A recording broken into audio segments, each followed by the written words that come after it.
Hi everyone, this is Jim. Welcome to this Blitz chess postmortem, a postmortem of my Blitz game number 442. I had the black pieces. My opponent kicked off with e4, and I played the rare move, at least rare for me, d6. I think I wanted to play the French defense here. I don't know what I was thinking. Sort of a mental mouse slip. So anyway, I played d6, and my opponent played d4, which is the main reply here. Now I have seen Chess Explained and other people play this way. I think the idea is to go after the e-pawn immediately, so knight f6 makes a lot of sense here. In fact, after knight c3, I played the move e5, and this, I think, I've heard Chess Explained refer to this as the neo-Philidor, trying to get an improved version of the Philidor defense. The normal move here is g6, and that would be a standard Pirc defense. It looks like a King's Indian, but you've just put your knight out here first. And you've induced this knight to come to c3, so the c-pawn is blocked, which is not happening in a typical King's Indian. I mean, the pawn to c4 is a typical move in a King's Indian, and now it's not happening here. Okay, but I played the move e5 because, like I said, I think I've seen Chess Explained play this way. But it looks like there's a flaw to this move, which is that white can just take this pawn on e5. Pawn takes e5, pawn takes, and then grab the queen.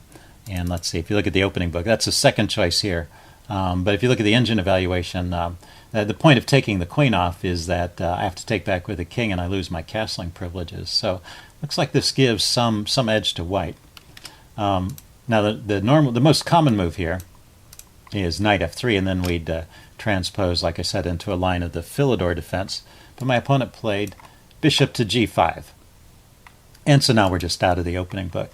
This is a long game. I'm going to focus on a couple key points in this game, and one of them is coming up before too long. I play some normal moves here in the opening. My opponent does decide to go for this queen exchange.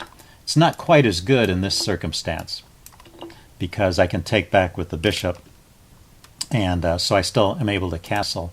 But my pieces are a bit awkwardly placed here, and you'll see this becomes a factor. My opponent castles, and I castle. Notice my bishop here is a little bit under pressure, but it's defended by the rook at the moment. He goes knight f3, attacking my e-pawn. I defend it.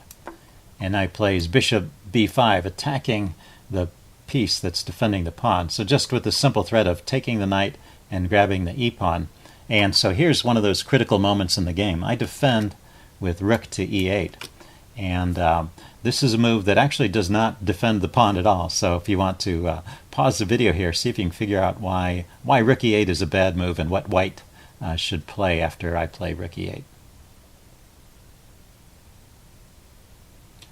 Okay, I'm going to give the answer away now. After I play rook e8, he can still take the knight and then grab the pawn. The problem is, as I mentioned, cancel that. I meant to play here. The rook is needed to defend the bishop, so I can't take his knight. My rook is overloaded. If I grab his knight, he grabs my bishop. So that's just a free pawn. That is just a free pawn for white after I play rook e8. And fortunately for me, he didn't spot this tactic. The tactic actually sits here for a couple of moves. He plays h3, and I play h6, trying to resolve things. It looks like actually I'm in a bit of trouble. There's really no way out of this. If I move the bishop, this is what I mean about my pieces being awkwardly placed. If I move the bishop, the only square I can move it to is this square, which also would undefend the e-pawn. So I'm just losing a pawn here no matter what I do against best play. Fortunately for me, my opponent didn't spot the idea. I played h6, kicking his bishop, trying to resolve the situation. He drops back. I played a6 to a4. Now I can play b5, and this solves the problem. So from here on out, the game is about even for a long time. Let's see, I bring my knight out to harass his bishop.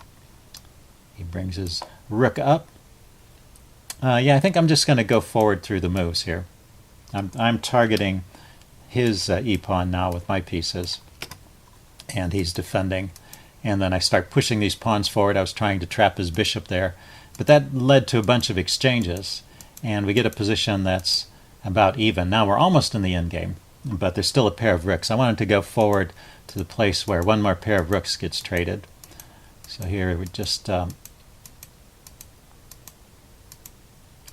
lot of maneuvering going on here. I get an advanced pawn, and he gets an advanced pawn as well.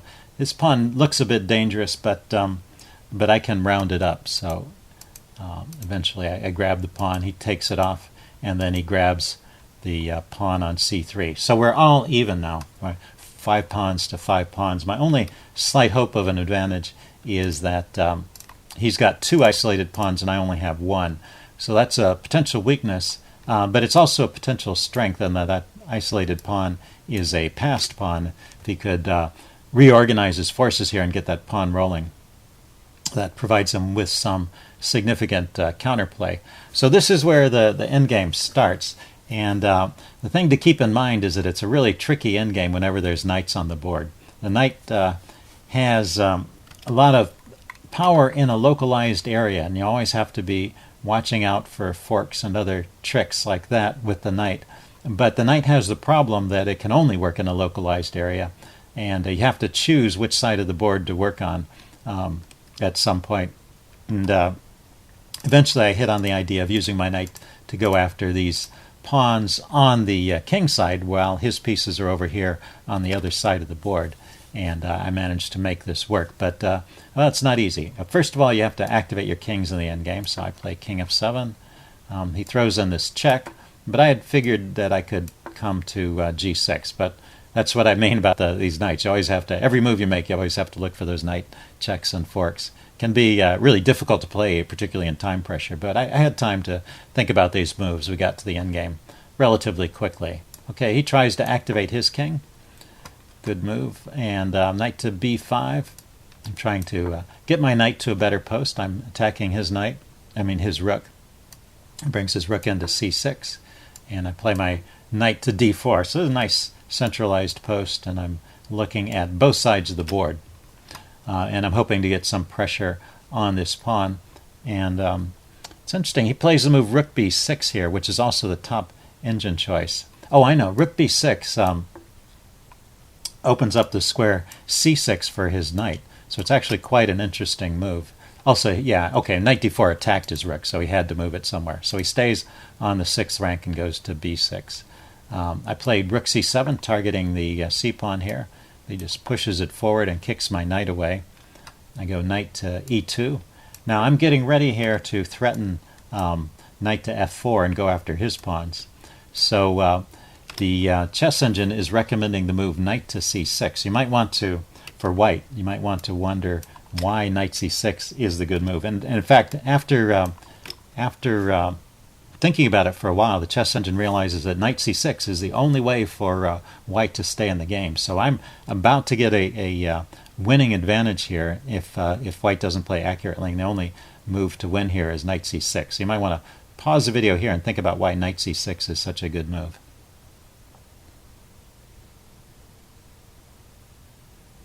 Okay, I'm going to go ahead and play the move here, knight c6. It's not obvious at first, but what it does, it's actually a fork. It's attacking these 2 pawns. So if I go ahead with knight f4, which was my plan, attacking his pawns, he can just grab the e-pawn here, taking advantage of the pin.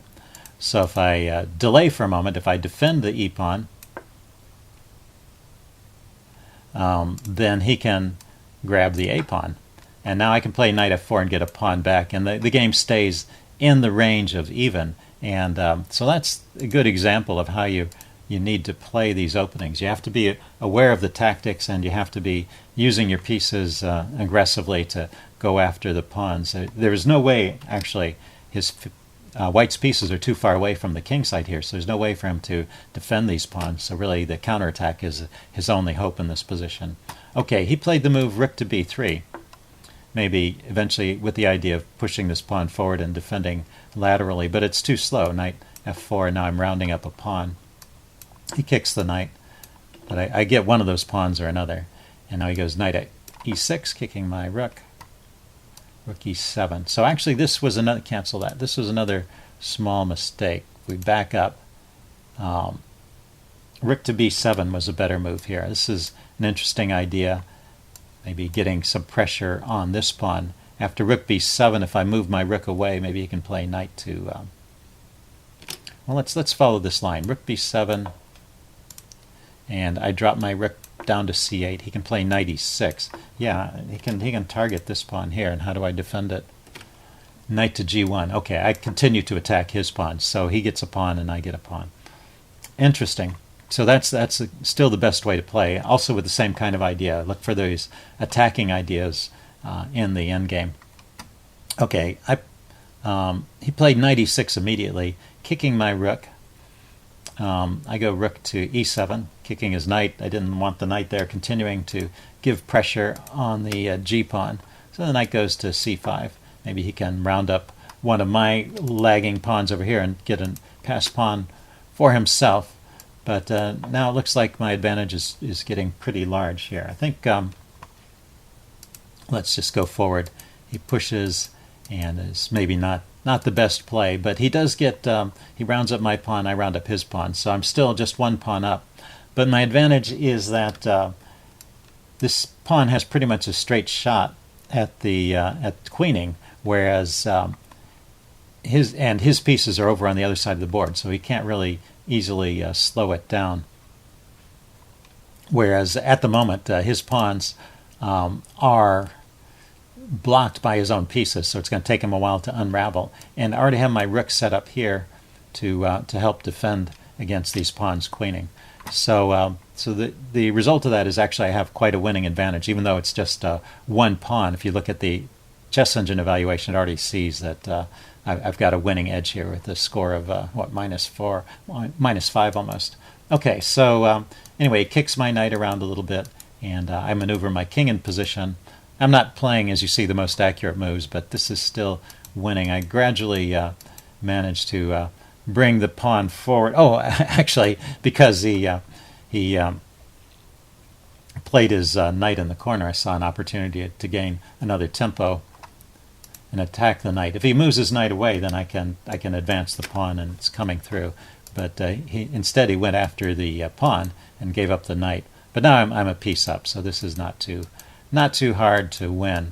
I've still got these pawns that are a threat to queen, and his pawns are still too far away, and they have to cross the line of this rook.